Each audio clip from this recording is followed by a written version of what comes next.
بسم اللہ الرحمن الرحیم۔ تمام حمد و ثنا ذات واجب الاحترام کے لیے،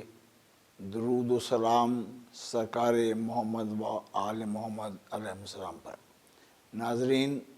منتظر چینل کے توسط سے ہم آج معراج سرکار ختمی مرتبت حضرت محمد مصطفیٰ صلی اللہ علیہ وآلہ وسلم پر گفتگو کر رہے ہیں۔ ظاہر ہے کہ جو اعزاز اللہ نے سرکار محمد مصطفیٰ کو عطا فرمایا، وہ اعزاز کسی کو بھی نصیب نہیں ہوا۔ تمام انبیاء واجب الاحترام ہیں، لیکن نبی معظم کے لیے خدا نے ارشاد فرمایا، سبحان الذی اسری بعبدہ لیلۃ من المسجد الحرام الی المسجد الاقصی۔ سبحان ہے وہ ذات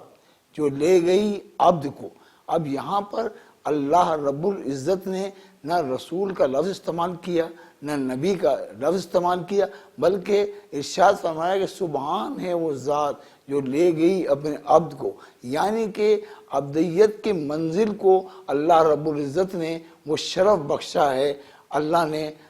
رسول مقبول کو جو ہے وہ معراج پر بلایا، تو ظاہر ہے کہ سبحان ہے وہ ذات جو لے گئی۔ اور راتوں رات اس رات کی بھی فضیلت اللہ نے بیان کی کہ نبی معراج پر گئے اور واپس آ گئے۔ اب دو روایتیں اس میں ہیں کہ سورہ بنی اسرائیل میں یہ واقعہ ہے کہ سبحان ذات کہ وہ مسجد الحرام سے مسجد الاقصی، تو اس مسجد اقصی تک جانے میں کمال نہیں ہے، بلکہ کمال رسول کا یہ ہے کہ میری معراج کہ میں تیرے قدم تک پہنچا، تیری معراج کہ تو عرش بری تک پہنچا۔ سرکار دو عالم صلی اللہ علیہ وسلم جو ہے وہ عرش بری تک گئے ہیں، اس لیے کہ راتوں رات اللہ لے گیا۔ کہ براق کا بھی لفظ آیا ہے، وہ بھی روایت ملتا ہے، لیکن دو روایتیں ملتی ہیں۔ لیکن سورہ والنجم کے اندر اللہ رب العزت نے مقام بتایا سدرۃ المنتہا، اس مقام پر رسول کو اللہ معراج پر لے گیا، جس کے بعد جو ہے کوئی فاصلہ جو ہے باقی نہیں رہتا۔ اللہ سے ملاقات کا شرف نبی معظم کے علاوہ کسی کو میسر نہیں آیا، اس لیے کہ کمان اور تیر کے برابر فاصلہ تھا۔ اس مقام پر رسول اللہ کو خدا نے معراج کرائی، اس لیے کہ پہلے آسمان پر پہنچے حضرت آدم علیہ السلام نے استقبال کیا، دوسرے پر پہنچے حضرت نوح نے استقبال کیا، اسی طرح تمام نبیوں سے ہمارے سرکار دو عالم نے مصافحہ بھی کیا، اور ہر نبی نے آپ کا استقبال بھی کیا اور احترام بھی کیا۔ تو یہاں سے نبی معظم کی نبوت کا اندازہ کر لیجئے کہ نبی کی شان یہ ہے کہ نبیوں پر بھی محمد مصطفیٰ کی اطاعت واجبات میں ہے، اس لیے کہ اگر نبی آدم سے لے کر عیسیٰ تک آنے والے نبی اگر محمد مصطفیٰ کی اطاعت سے انکار کر دیں تو وہ رسالت سے خارج ہو جاتے ہیں۔ تو اب یہ امت کے لیے ایک بہت بڑا تحفہ ہے۔ جہاں تک یہ پیغام جا رہا ہے منتظر چینل سے، ہم محبت اور قوت کے ساتھ یہ بتا رہے ہیں، یہ معراج صرف مسجد اقصی تک نہیں ہے۔ غور کیجئے، سبحان و ذات دے گئی سدرۃ المنتہا، اس مقام پر لے گئی، ساتویں آسمان پر جو ہے نبی معظم گئے ہیں مسجد الاقصی۔ تو یہ مسجد الاقصی بیت المقدس جو تھا، اس سے مراد صرف یہ مسجد نہیں ہے، بلکہ وہ مسجد ہے جہاں پر جو ہے کوئی اور جو ہے وہ جا نہیں سکا سوائے سرکار ختمی مرتبت کے۔ اب غور کرنا ہے سرکار کی معراج کے موقع پر کہ اللہ نے کہا کہ سبحان الذی اسری بعبدہ، اب یہاں پہ اسری کہا کہ لے گئی سبحان۔ اب یہ دیکھیے کہ مسجد الحرام، یہ مسجد الحرام جو ہے اس پہ غور کریں، سارے مسلمان تفکر کریں، تدبر کریں۔ یہ ام ہانی کا گھر ہے۔ ام ہانی حضرت ابو طالب علیہ السلام کی بیٹی کا نام ہے، مولا کائنات امیر المومنین علیہ السلام کی ہمشیرہ کا نام ہے۔ تو اب یہاں سے اندازہ لگائیے کہ کیا شرف ہے جناب ابو طالب علیہ السلام کا، اور اولاد جناب ابو طالب علیہ السلام کا۔ اس گھر سے جناب رسالت مآب معراج کی منزلوں پر گئے ہیں، تو جہاں پہ آ کے جبریل بھی رک جائے اس مقام پر، نبی تشریف لے کر گئے ہیں، اور جب آخری منزل پر نبی معظم تشریف لے گئے ہیں، پہلے آسمان پر بھی گئے،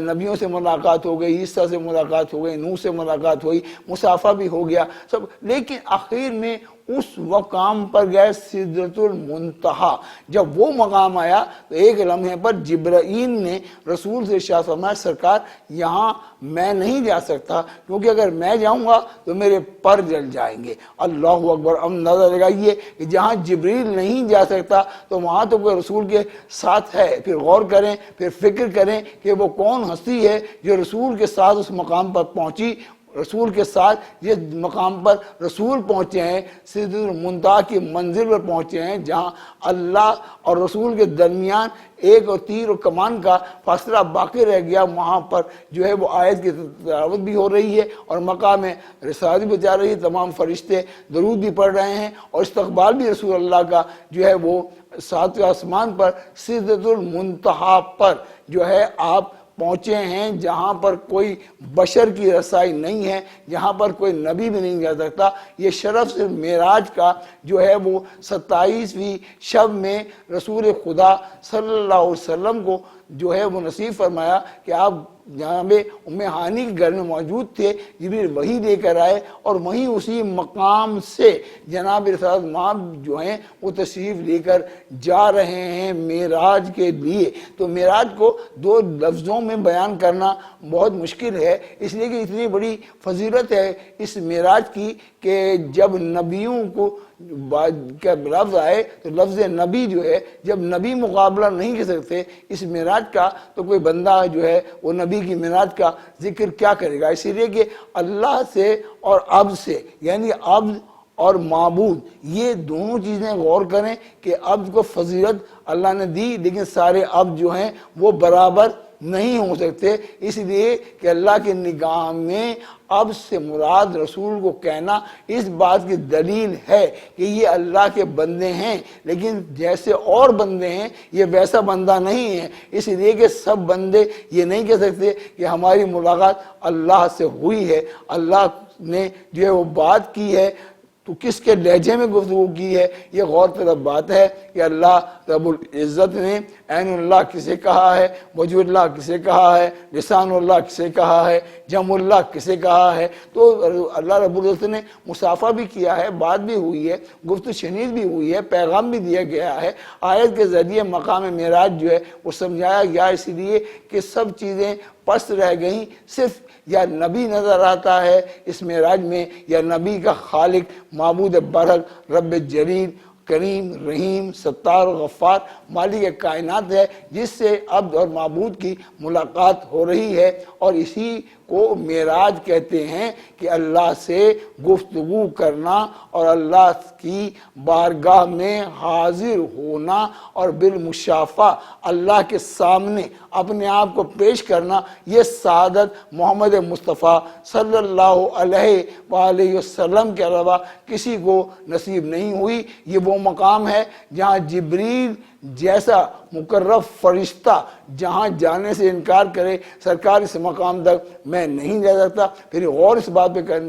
کرنا ہے کہ مسجد الاقصیٰ، تو مسجد جو ہے وہ سجدے کی جمع ہے، تو پتہ چلا سدرۃ المنتہا پر مسجد بنی ہوئی تھی، وہاں لے گیا۔ غور یہ کرنا ہے کہ مسجد اس وقت تک قرار نہیں دی جا سکتی جب تک کہ وہاں کوئی پہلے سجدہ کرنے والا نہ ہو۔ تو پہلے غور کریں کہ وہاں نبی سے کے جانے سے پہلے کسی نے تو سجدہ کیا ہے، کسی نے تو نماز کو قائم کیا ہے، جبھی تو یہ مسجد اقصیٰ کہلائی۔ اب اس کو آپ اپنی ناقص رائے میں یہ مسجد قرار دیں مسجد اقصیٰ کی، تو یہ سے دلیل نہیں ہے۔ جو سدرۃ المنتہا پر مسجد ہے، مسجد الحرام جو ہے وہ عرش پر نہیں فرش پر ہے، اور مسجد الاقصیٰ جو ہے وہ عرش پر موجود ہے۔ وہاں نبی گئے ہیں اور نبی معظم نے وہاں پر خدا کو سجدہ بھی کیا ہے۔ اب خدا کہ نبی کے لیے مسجد میں سجدہ کرنا مولا کائنات امیر المومنین علیہ الصلوۃ والسلام نے